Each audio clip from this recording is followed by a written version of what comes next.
Now, when we come to chapter 10, for the first time, we are beginning to see the distinction that God is making between the books of Samuel and Kings and the book of Chronicles.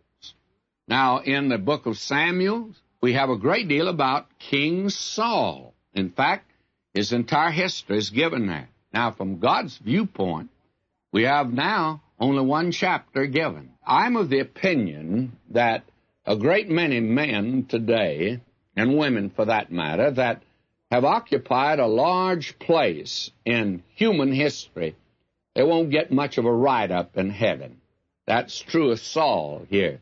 He got one chapter here. The rest of it's all about David in 1 Chronicles. Then in 2 Chronicles, all about David's family. David is the subject, but not Saul. And yet, down here, from the human viewpoint, Saul occupied a very prominent place. It's amazing that some of the great men of this world apparently don't have very much of a place as far as God is concerned. They turn their back upon him. This is an amazing chapter for that reason. Just one chapter given to Saul. And what's it about? Probably the Lord picked out some of the outstanding feats that he performed? No, because works never commend you to God. So it's not that. Actually, it's the death of Saul, how he was slain. And we have something told us here that's the most amazing thing in the world.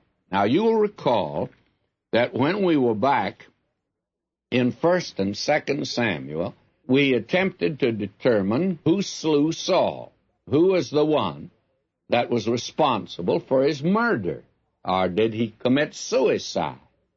And actually, the record back in the 2 books of Samuel goes something like this. He was wounded, that is, mortally wounded, in battle with the Philistine. Some Philistine gave him a mortal blow. And he said to his servant, I don't want to be killed by a Philistine. You take your sword and run it through me. And he wouldn't do it. The servant said no, he would not do it at all.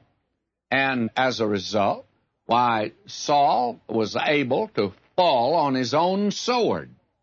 And was he able to kill himself? Was he physically able to do it? Well, that's always been a question.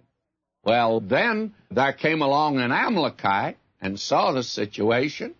He went to David and he claimed that when he arrived, Saul was still alive and he slew him. And David slew this Amalekite because he said, out of your own mouth, you've condemned yourself. Now, who's responsible for the death of King Saul? Now, actually, with a case like this, you just about need the FBI.